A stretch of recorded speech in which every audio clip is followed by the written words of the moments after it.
बिस्मिल्लाहिर्रहमानिर्रहीम।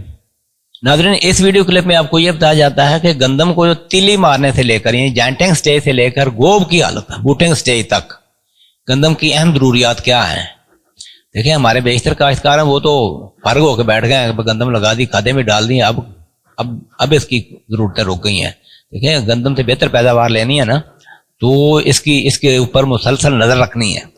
अगरचे 10 नवंबर से पहले काश्ता जो अगेती काश्ता गंदम है वो इस वक्त तक तकरीबन 2 महीने की हो चुकी है और तीली मारने के मरहले के ऊपर आ चुकी है। लेकिन बेशतर गंदम जो है ना वो दरमियाने मौसम में वस्त नवंबर और इसके बाद जो लगी है तो वो जो है ना वस्त जनवरी के बाद जो है ना जॉइंटिंग स्टेज के ऊपर आएगी। तो याद रखा कि इस मरहले के ऊपर जो ज़रा माड़ी गंदम है ना, जो अच्छी नहीं है, ज़रा कमज़ोर है, खादें कम डाली गई हैं या बीज का कोई मसला है, तो ऐसी सूरत में माड़ी गंदम के ऊपर NPK 2020 एक सूरत यह है कि वो 1 किलो फी एकड़ के हिसाब से ये मार्केट में अवेलेबल है। ये चीज़ है NPK 2020 ये जो है ना 1 किलो फी एकड़ के हिसाब से स्प्रे कर लें, गंदम की हालत कुछ बेहतर हो जाएगी। बल्कि अगर अमाइनो एसिड की स्प्रे कर लें तो वो NPK से भी बेहतर है। तो अगर फसल भारी है तो उसको ऐसा चलने दिया जाए। दूसरा है कि उससे भी बेहतर पैदावार लेना चाहते हैं कि और अच्छी हो जाए तो KB का, जैसा कि मैंने एक वीडियो में पहले भी अर्ज किया था, पोटाश और बोरान KB ये 200 ग्राम फी एकड़ के हिसाब से ये स्प्रे कर दिया जाए तो गंदम के तने के अंदर स्टिफनेस पैदा होगी और उसके आगे जो है ना पोलिनेशन में मुआवनत होगी। देखें, गंदम को तीली मारने से पहले यानी कि पहले यानी कि हर्बिसाइड का इस्तेमाल कर लेना जो है ना ये बहुत ज़रूरी है। वस्ती और जनूबी पंजाब में जो है ना आप समझे कि बस जनवरी तक ये अमल जो है ना हर्बिसाइड इस्तेमाल करने, जड़ी बूटी मार इस्तेमाल करने का अमल जो है ना ये मुकम्मल कर लेना चाहिए।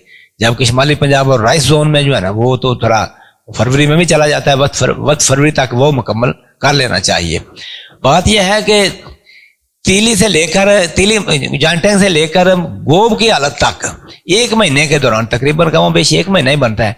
अगर पोटाशियम पॉलीसल्फाइड इस्तेमाल कर लिया जाए ना, ये ऐसी प्रोडक्ट्स हैं जिसके अंदर सल्फर भी मौजूद है और पोटाश भी है 10 किलोग्राम फी एकड़ के हिसाब से, और दूसरी और तीसरी आपाशी के साथ जो है ना या इसको फ्लड कर दिया जाए ना, या दूसरी के साथ या तीसरी आपाशी के साथ फ्लड कर दिया जाए तो सॉल्युबल पोटाश डालने की जरूरत नहीं होती।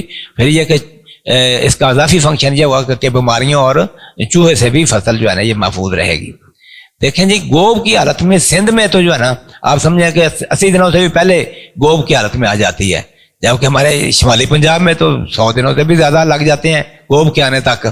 तो इस स्टेज के ऊपर जब भी बरकैफ गोब की स्टेज पे जब गंदम आ जाए जिस इलाके में भी, तो 13-2-43 जो है ना 12.5 किलो फी एकड़ के हिसाब से अगर आप फ्लड कर लेंगे तो हर किस्म की पोटाश की कमी पूरी हो जाएगी। बल्कि आला म्यार की जो ना ये पोटाश नहीं, ये पोटाशियम नाइट्रेट है, तो ये इस्तेमाल करेंगे तो मैं समझता हूँ हर पोटाश की बाकी सॉल्युबल फॉर्म के मुकाबले में भी 13-2-43 जो है ना ये बेहतर नतीजे पैदा करती है।